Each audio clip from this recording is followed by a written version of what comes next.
क्या ऐसे कारण रहे होंगे कि अचानक समाजवादी पार्टी से बातचीत खत्म करके आपके नेता बीजेपी के साथ चले आए? कितना सहयोग मिल रहा है बीजेपी का यहाँ पर? 3 दिन पहले भाजपा के कुछ नेता के यहाँ आप गए थे, उसके बाद एक विवाद हो गया। मैं तो नुक्कड़ सभाएं करता रहा, आगे चला गया। मैं तो अगले दिन अखबार में पढ़ा कि ऐसा कुछ हुआ, लेकिन मेरे संज्ञान में भी नहीं है। लोग ये भी कह रहे थे कि सरकारी मिलों में बेहतर है और कुछ मिलों में 1 सप्ताह के अंदर भुगतान हो जा रहा है, पर कुछ मिलों का नाम लिया उन्होंने कि 3-3, 4-4 महीने भी हो गए हैं, नहीं हुआ है। हैंडपंप चलाएंगे, कमल खिलाएंगे।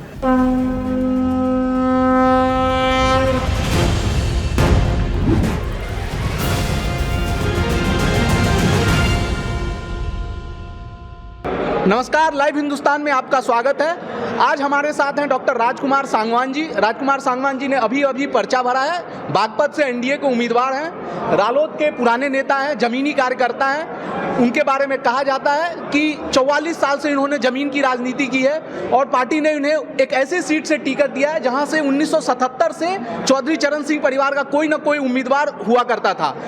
ऐसी प्रतिष्ठित सीट से उन्हें टिकट मिला है। इस बारे में आपका क्या कहना है डॉक्टर साहब?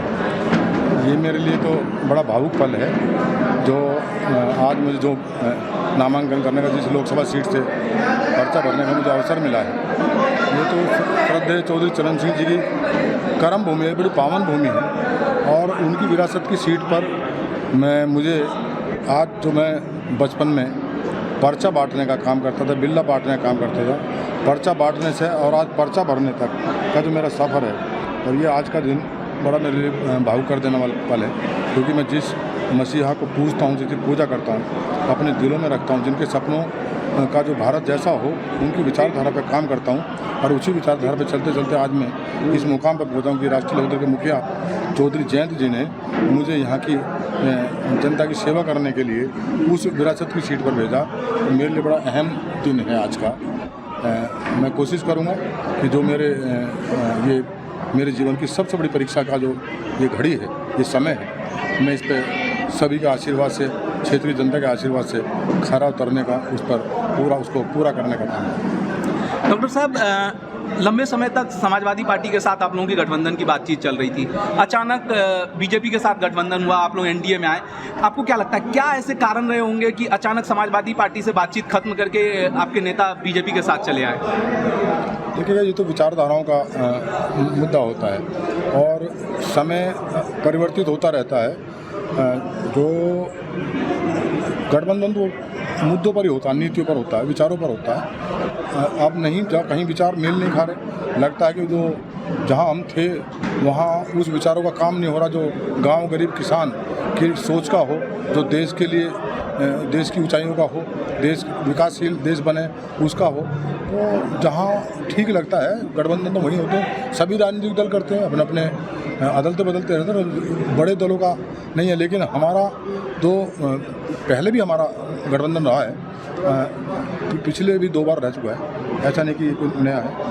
और इस समय राष्ट्र हित के लिए और किसानों के मुद्दे के लिए, गांव गरीब मजदूरों के हितों के लिए ये गठबंधन हुआ, उसी के साथ हम बीजेपी का कितना, मतलब पिछले 2 बार से यहाँ बीजेपी के सांसद रहे डॉक्टर सतपाल जी, कितना सहयोग मिल रहा है बीजेपी का यहाँ पर? सभी कार्यकर्ता जो भारतीय जनता पार्टी का मतदाता है, वोटर है, वो सब नरेंद्र मोदी जी को मानता है और वो मानता है कि जो उन्होंने देश को विकास की गति दी है और जो वो भारत को विकसित देश बनाने में जो अपना काम कर रहे हैं, योगदान दे रहे हैं, उनको ताकत देने के लिए सब वो तो कार्यकर्ता, सब वोटर उनके साथ जुड़े हैं। और अब हमारा 2 विचारों का ये गठबंधन है जो चौधरी जयंत जी ने और भारतीय जनता पार्टी के शीर्ष नेतृत्व ने किया है। दोनों साथ मिलकर काम कर रहे हैं, ऐसा कुछ नहीं, सब लोगों में जोश है, सब लोगों में उत्साह है और सभी का आशीर्वाद मुझे मिल रहा है, जितने भी, चाहे वो भारतीय जनता पार्टी कार्यकर्ता पदाधिकारी, चाहे राष्ट्रीय लोकदल के कार्यकर्ता पदाधिकारी, इसके अलावा भी जो दूसरे दलों से जुड़े लोग हैं, जो विचारों के लोग हैं, मुझे तो वो भी आशीर्वाद दे रहे हैं, उनका भी साथ सहयोग मेरे साथ है। हो सकता है कि उनको मुझसे लगाव हो, कुछ लग रहा हो कि बागपत लोकसभा में अब की बार सामान्य कार्यकर्ता चुनाव लड़ना आया है और लोगों के बीच रहने का काम करेगा, इससे सबका प्यार मिल रहा है। अच्छा, 3 दिन पहले भाजपा के कुछ नेता के यहाँ आप गए थे, उसके बाद एक विवाद हो गया, तो उस विवाद का इम्पैक्ट कुछ ज़मीनी स्तर पर आपको चुनाव में दिख रहा है क्या, कि मतलब पड़ सकता है क्या? नहीं, मैं किसी के यहाँ गए नहीं। मेरे तो कार्यक्रम लगे थे और जी कार्यक्रम के तहत कार्यक्रम लगे थे। वो तो जनसभाएं मेरी थी, नुक्कड़ सभाएं थी। मैं तो नुक्कड़ सभाएं करता रहा, आगे चला गया। मैं तो अगले दिन अखबार में पढ़ा कि ऐसा कुछ हुआ, लेकिन मेरे संज्ञान में भी नहीं है। और मैंने फिर अगले दिन गाँव में पता किया, वहाँ भी कुछ ऐसा नहीं है कि ऐसी कोई बात हुई है। समाचार अखबारों में पढ़ने से तो लगा कि कुछ अब पता नहीं किन लोगों की साजिश है, अखबार में क्यों छपवाया गया, क्या इनके पीछे कौन लोग काम कर रहे हैं। कभी कभी ऐसा होता है जब दो विचारों का मेल होता है और कुछ लोगों को अपना खतरा नज़र आता है, तो वो उसमें कहीं ना कहीं व्यवधान डालने के लिए, भ्रामक प्रचार करने के लिए इस तरह का अखबार में इसमें काम कर लेते हैं। लेकिन सच्चाई इसके पीछे कुछ है ही नहीं। मतलब आप कह रहे हैं कि ऐसा कोई विवाद नहीं है, ऐसा कुछ भी जमीनी स्तर पर कुछ भी नहीं है, कहीं कोई विवाद नहीं, मेरे संज्ञान में भी नहीं है। भाजपा का पूरा सहयोग मिल रहा है, पूरा सहयोग, सभी साथ में। अभी हम आपके नामांकन दाखिल करने के समय भी थे, तो उस तरह से भाजपा के लोग, भाजपा के जिला अध्यक्ष बताया गया कि आपके साथ थे, लेकिन उस तरह से भाजपा के कार्यकर्ता बहुत वहाँ पर नहीं थे। नहीं, मैं अपना नामांकन करना है, मैं सुबह पहले भारतीय जनता पार्टी कार्यालय पे ही गया था। सभी नेता वहाँ इकट्ठा थे, लेकिन आचार संहिता लागू है और वहाँ पे प्रस्ताव मतलब 5 ही आदमी अंदर जा सकते थे। तो इस नाते से हम अपनी वहाँ बैठक करके भाजपा के जिला कार्यालय पर वहाँ से प्रस्तावकों के साथ हम आ गए थे। और जो प्रस्तावक भी हमने बिल्कुल समानता के साथ लिए। 5 प्रस्तावक भारतीय जनता पार्टी के, 5 प्रस्तावक राष्ट्रीय लोकदल की तरफ से थे। बराबर का सम्मान दे रहे हैं, ऐसा कुछ है ही नहीं उसमें कि कहीं कोई जरा सी भी पक्षपात या भेदभाव हमारे यहाँ है नहीं। कुछ भी सब लोग इकट्ठा हैं और इकट्ठा काम कर रहे हैं। सब चाहे जिलाध्यक्ष हों, चाहे उनके और मंडल के अध्यक्ष हों, चाहे और पदाधिकारी हों, जो लोकसभा प्रभारी हैं वो भी, जो सह प्रभारी हैं वो भी सब आते थे। और मंत्री सुनील शर्मा भी मेरे नामांकन में आए थे। केपी मलिक जो मंत्री हैं प्रदेश सरकार में, वो मेरे नामांकन में थे। विधायक हैं योगेश धामा जी, वो मेरे नामांकन में थे। मंजू शिवाज मोदीनगर से भाजपा की विधायक है, वो मेरे नामांकन में थी। राष्ट्रीय लोकदल के विधायक गुलाम मोहम्मद साहब शिवालका से, वो मेरे नामांकन में थे। अजय कुमार छपरौली से विधायक है, वो मेरे नामांकन में थे। तो ऐसा कुछ बचा ही नहीं। और सारे भारतीय जनता पार्टी के पदाधिकारी, चाहे चंद्रमोहन जी हों, वो भी हमारे नामांकन में, सब लोग आए हुए।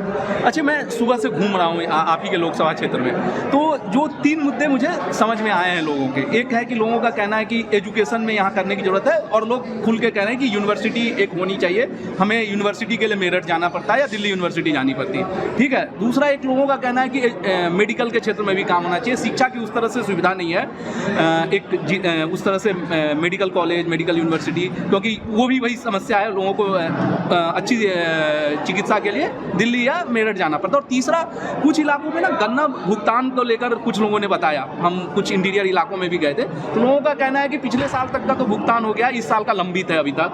तो इसको लेकर क्या आपकी प्राथमिकताएं हैं, क्या कुछ है क्या दिमाग में फ्रेमवर्क?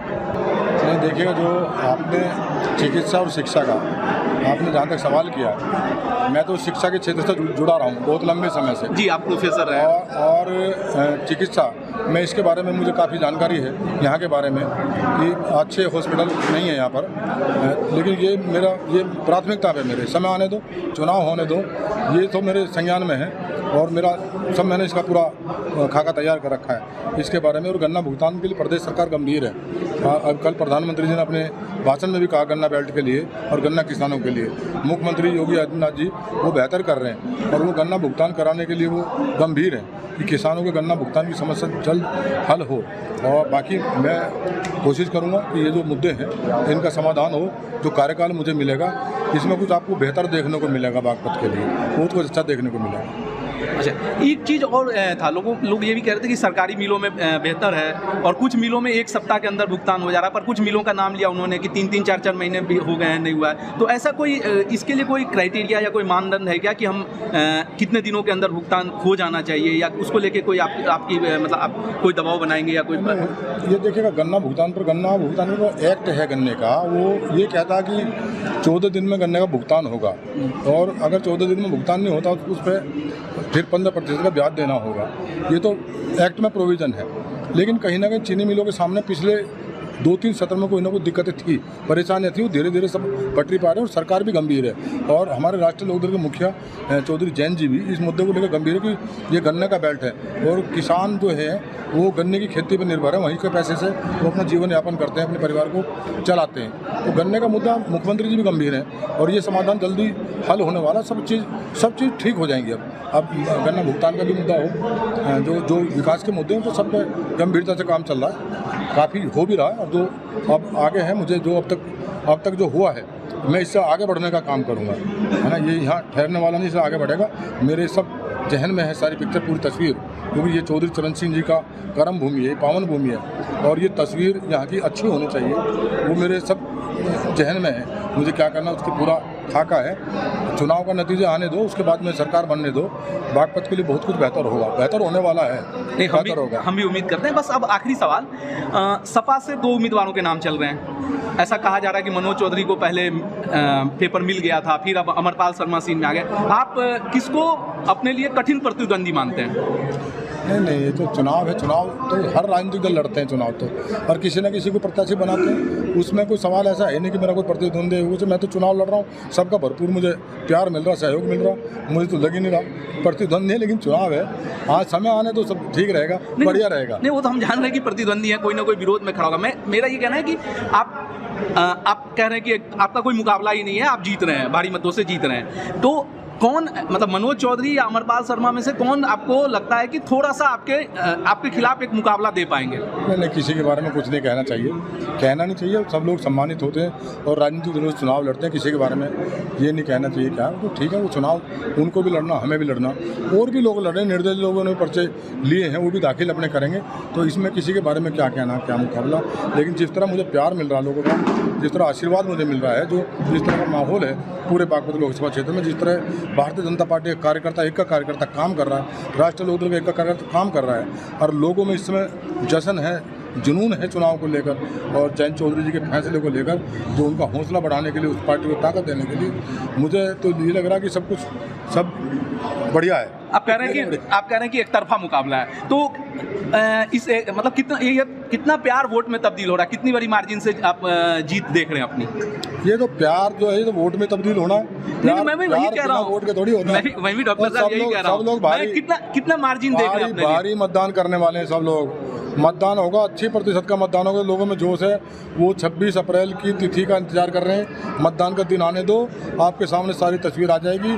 लोगों में बहुत जोश है गठबंधन को लेकर। एनडीए का जो नारा है, अब की बार 400 पार, इसको साकार करने वाले हैं, इतना जोश है मतदाताओं में। और चौधरी चरण सिंह जी को भारत रत्न मिला है, लोगों में जो पूरी आम जनता जश्न मना रही है, और फैसला जो सरकार का था भारत रत्न देने का, ये जनता में बहुत इसका भारी उत्साह है, भारी जोश है। आम आदमी महसूस कर रहा, अपने आप को सम्मानित महसूस कर रहा। अब 26 तारीख को मतदान से आप देखना, पेटियों को भर देंगे, चलाएंगे गठबंधन का जो निशान है, हैंड पंप चलाएंगे, कमल खिलाएंगे।